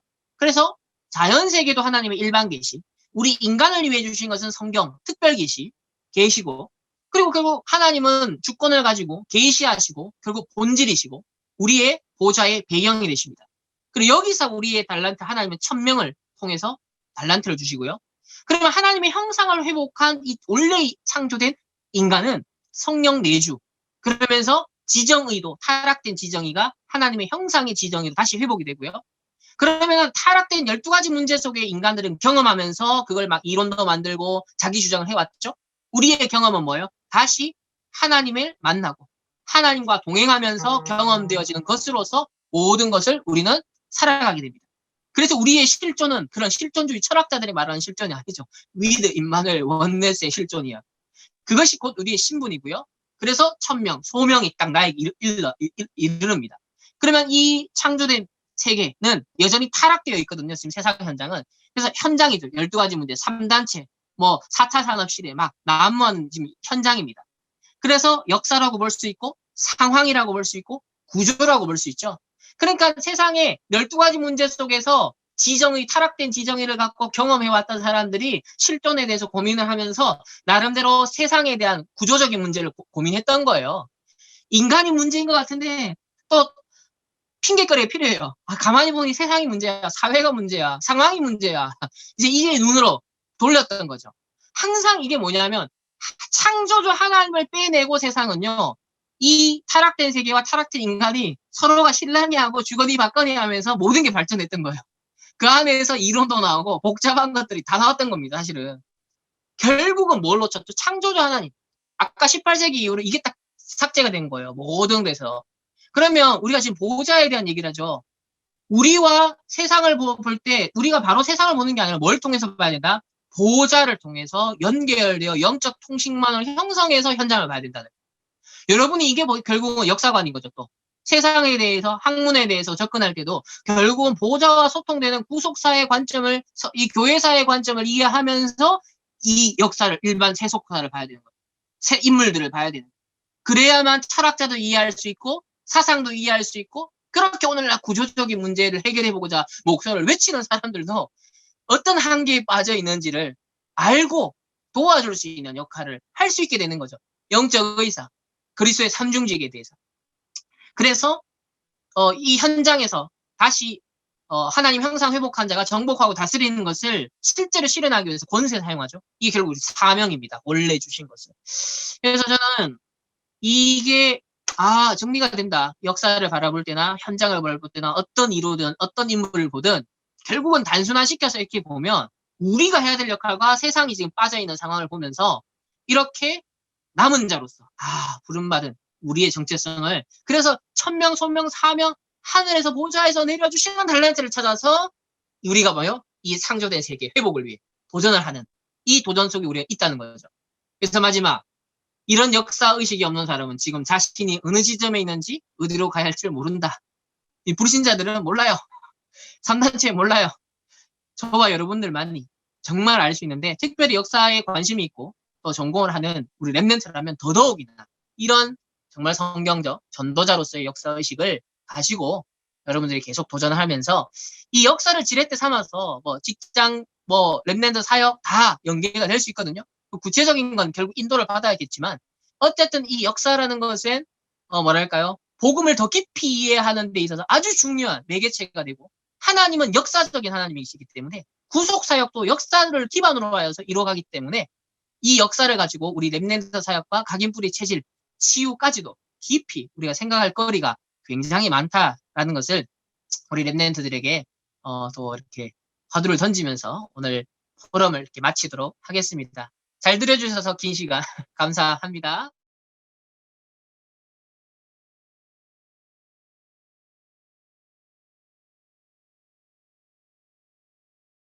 참 이게 제일 난감합니다. 사실 이런 문의들은 많은데 어느 책 하나를 딱 꼽아서 그것이 전달될 수 있는 게 기존에 거의 없어요. 뭐 세계관이든 역사관이든 결국은 우리가 듣고 있는 이 메시지가요. 정말 시대 유일한 거고 이게 유일한 관점이거든요. 이걸 갖고 사실 재해석을 해야 되는 작업이 이제 우리가 해야 될 미션들인데 그러다 보니까 요소요소의 책들의 부분 내용들은 그걸 참고할 것들이 많아요. 그리고 그 속에서 발췌를 해서 그 책이 직접 말하지 않은 내용인데 나는 그걸 읽으면서 다르게 해석이 딱 되는 거예요. 그러니까 다른 영감이 딱 떠오르는 거예요. 그러니까 이런 게 너무 많기 때문에 우리 안에 계신 성령 하나님이 역사하시고 관점을 열어주시는 게 일단 가장 중요한 핵심이다. 그러면은 그 인도를 받는 보좌와 소통되는 기도의 비밀을 가지고 우리 지정이가 하나님께 정말 인도받을 수 있는 상태로서 된다면 내가 뜨는 눈 자체가요. 하나님이 선하신 것을 분별할 수 있게 돼요. 그리고 성령 하나님이 깨닫게 하신다 했거든요. 이걸 믿어야 돼요, 일단. 그러면 여러분이 어떤 책을 보더라도 사실은 내가 생각하지 못했는데요. 재해석이 막 일어나고요. 다른 깨달음이 오고요. 사실 이런 것들이 굉장히 많거든요. 그러니까 처음부터 되지는 않을 거예요. 그래서 이런 책 추천에 대해서 나오면 사실 오늘 한 책을 딱 이렇게 짚어주기가 더 제가 좀 난감해요. 왜냐면 이 책을 어떻게 읽을까 어느 정도 숙달이 되고 관점이 열리면 어떤 책을 쥐어줘도 이런 부분을 잘 뽑아낼 거야 라는 생각을 하는데 그래서 그런 부분이 좀 쉽지 않다. 그래서 일단은 성경적 세계관에 대해서 그래도 조금 믿을 만한 쉬운 책이요. 세계관은 삶이다. 세계관은 삶이다라는 책이 가장 기본적인 성경적인 역사관, 성경적인 세계관을 놓을 수 있는, 토대를 놓을 수 있는 관점이에요. 창조, 타락, 구속, 완성이라는 관점에서. 그래서 그 책이 저희 독서 포럼을 예전에 했는데, 영상도 올라와 있으니까 참고하시거나, 아니면 얇으니까요. 한 100 몇십 페이지밖에 안 되니까 직접 정독을 하셔도 아주 좋은 내용이에요. 그 책을 일단은 제가, 봤으면 좋겠다는 추천을 드리고요.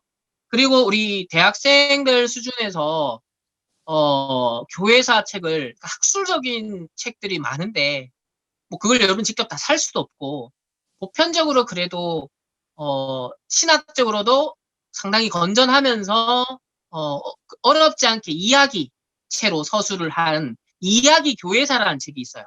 제가 추천을 드리면 김기홍 교수님인데 이제 아세아 연합신학대학에서 교회사를 가르치셨던 김기홍 교수님이 계세요. 그래서 이 김기홍 교수님의 이야기 교회사라는 책 한 600페이지인가? 아마 그 정도 될 건데 이게 아마 가장 쉽고 신학적으로도 그래도 괜찮으면서 교회사에 조금 얇은 희미하게나마 좀 맥을 잡기에는 이 책이 괜찮아요. 물론 우리 이제 전도신학 관점에서는 재해석하고 더 보완할 거는 무궁무진하게 많습니다. 그래서 저도 강의 준비할 때 각 주제들마다 첨부한 색이 다 달라요. 어떤 책에서는 이런 강점이 있고 어떤 책에서는 이런 인물을 잘 다루는 이런 게 다 달라서 그걸 이제 뽑아내는 작업이 힘들거든요. 그런 것들 하나님 인도를 받아야 되는데 이제 그건 깊은 단계로 가는 거는 뭐 그걸 전공으로나 직업적으로 하지 않는 이상 굳이 여러분들이 뭐 하는 거 아니니까 어쨌든 기본기를 닦는 데 있어서 교회사를 알아야 되니까 이야기 교회사 정도 그 정도는 일단 봐주면 좋겠다. 그러면 그게 기반이 되어 있으면 여러분들과 제가 더 포럼할 깊은 내용들이 있을 거예요. 그게 기반이 되어지면. 그러면서 이제 일반 역사에 대해서 여러분 지식도 또 쌓아가면서 아마 포럼할 거리들이 충분히 생기지 않을까 또 생각을 해봅니다.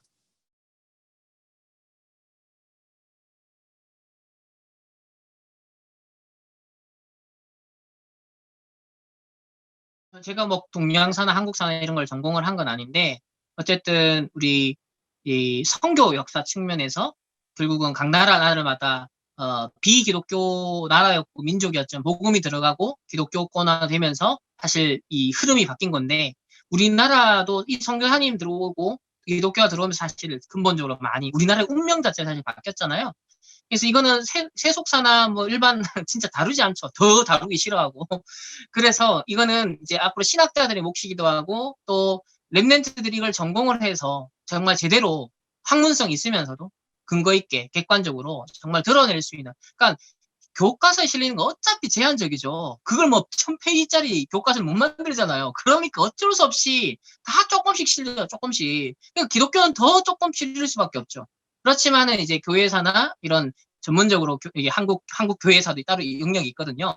사실 그런 사료들을 다 있으니까 연구를 하는 거죠. 그러니까 그런 것들은 랩런트들이 정말 제대로 공부를 한다면 얼마든지 랩런트들한테나 우리 후대들 앞에서는 객관성 있게 얘기를 할 수 있고요. 그리고 이제 우리 근대 이제 기독교가 들어오기 전에 우리나라나 어떤 동양의 역사는 사실 기독교가 들어가기 이전에 그 나라든 12가지 문제가 거의 주된 흐름이었던 거죠. 그러니까 그거를 보는 거죠. 아, 하나님을 떠난 인간과 국가와 사회와 문명이 얼마나 비참한가. 아까 그 구원의 길을 설명했지만 인간의 노력의 산물들을 보면서 하나님을 떠나지 못해 인간 스스로의 노력의 결과물이 굉장히 나이스하고 멋져 보이는데 아, 그게 얼마나 허망하고 허무하고 더 많은 영적 문제를 가져왔고 인류의 비극을 가져왔던가. 이걸 보면서 역설적으로 반대로 뭘 깨달아야 되냐면 그래서 하나님의 구속이 필요한 거였구나. 그래서 하나님의 구속이 이 민족과 이 나라에 전달되어 오기까지 그토록 더디고 그토록 하나님의 은혜가 아니면 전달될 수 없는 그 복음이 우리 민족에 전달됐구나. 너무 감사하고. 마찬가지로 그 복음이 도달하기 전까지의 흑암 가운데 속박되어 있었던 그 인류의 역사를 볼 때 지금 우리가 적용을 이래 할 수 있겠죠. 5천 종족이 누군가 복음 가진 전도자가 복음의 역사의 흐름으로 바꿔주지 않는다면 또 수백 년, 수천 년은 12가지 문제 속에서만 나오는 인생을 살고 역사를 살고 그 속에 살아갔겠죠. 그 비극. 그것을 끊어줄 수 있는 우리는 구속사역의 대리자로서 대사로서 심부름하는 그런 이제 의식을 갖고 사는 거죠. 그래서 그 세계 2차 세계대전이 터졌을 때 1차 대전과 2차 세계대전이 터졌을 때 영국에 마틴 로이드 존스 목사님이라는 아주 유명한 목사님이 계세요. 그러니까 이분이 영국이지만 그 당시 그래도 복음주의, 상당히 건전한 복음주의 이권을 신학을 가지고 계셨던 목사님이신데 이 마틴 로이드 존스 목사님이 그 책을 한 권 또 소개를 하자면 전쟁과 하나님의 주권이라는 책이 있어요. 전쟁과 하나님의 주권. 아주 얇은 책이에요. 이거는 그 목사님이 1차 대전, 2차 세계를 겪으면서 설교하신 내용이에요. 사실 말 정말 우리 인간이 비극이라고 말하는 그 전쟁의 현장을 영국에서 영국인으로서 겪으면서 실제 하나님의 주권이란 게 뭐냐. 이거를 고민하고 말씀에서 나름 질문하고 답을 얻으면서 설교를 몇 주간 하신 내용을 묶은 책입니다.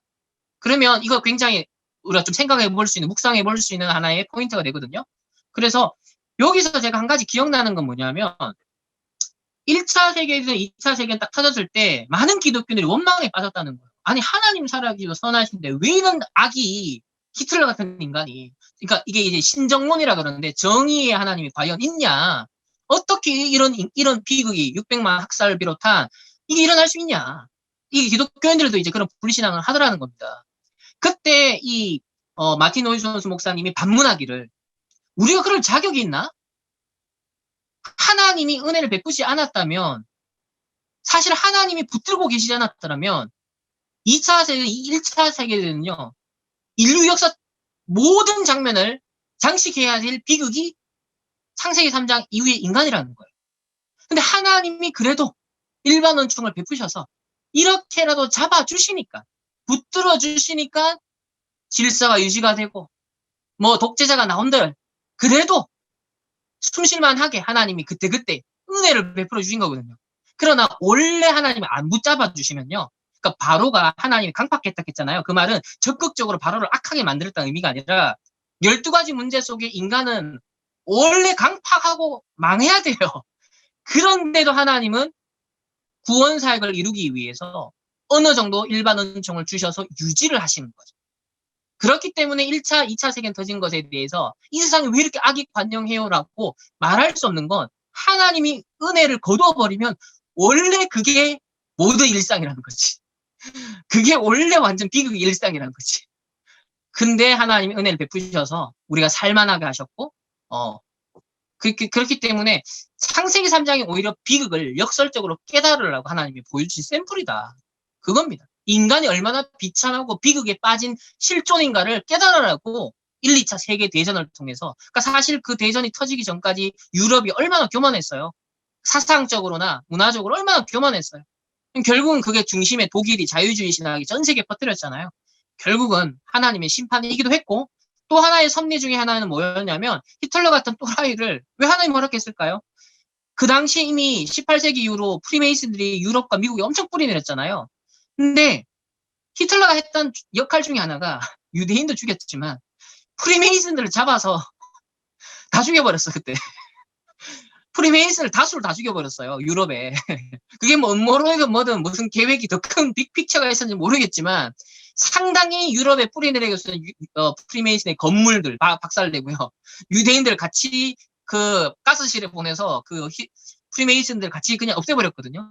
그래서 비밀 단체로 숨어든 거예요, 소수가, 살아남은 사람들이. 그러니까 프리메이슨 랩런트들이 살아남은 자들이 음지로 빠져들어서 더 음모론이 극화됐던 거거든요. 그러니까 그만큼 약 200년 동안 1717년부터 1900년 초반까지 약 200년 동안 이 유럽과 미국까지 프리메이슨을 중심으로 한 이 지성계 엘리트들에게는 상당히 뿌리를 많이 내린 거예요. 그러니까 상당히 위험한 수준까지 이르렀던 겁니다. 그러니까 하나님 한 번은 스탑을 시켜야 돼. 왜? 우리나라에 복음이 들어갔거든. 1800년도 말 복음 들어갔죠? 1900년 저 꽃을 피웠죠? 그러면서 우리나라가 이제 세계복음화의 차세대 주자가 돼야 되기 때문에 그걸 또 하나님은 준비하는, 그래서 흑암의 역사를 한풀 꺾는 역할을 해야 돼. 그러니까 우리는 히틀러 욕만 할 게 아니라 하나님의 큰 계획 속에서 교회가 자유주의 신학에 빠져가지고 제 역할을 못하고 있는 사이에 전도자들이 현장에서 빛을 못 비치니까 인본주의 학자들이 저런 식으로 하고 있지? 또 프리메이슨들이 날뛰고 있지? 흑암단체들이 종교단체를 날뛰고 있지? 그러니까 하나님, 아이고 안 되겠구나, 교회에 기회를 줬는데 얘네들이 신학을 가지고 헛짓을 하고 있네. 그래서 인간의 자율성, 인간의 자율성, 합리성, 신학자들도 그거에 편승을 해버렸어요. 그러니까 영적인 걸 놓치니까요, 세상 흐름을 거부할 수 없는 거예요. 여러분 지금 잘 보세요.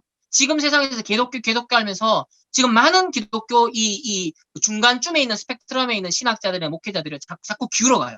자꾸 그 흐름으로 비슷하게 갑니다. 자꾸 인본주의, 인간화, 굉장히 휴머니즘적으로, 굉장히 인권, 굉장히 보편적으로 뭔가 갈등의 요소를 최소화하는 그런 흐름으로 지금 가고 있거든요.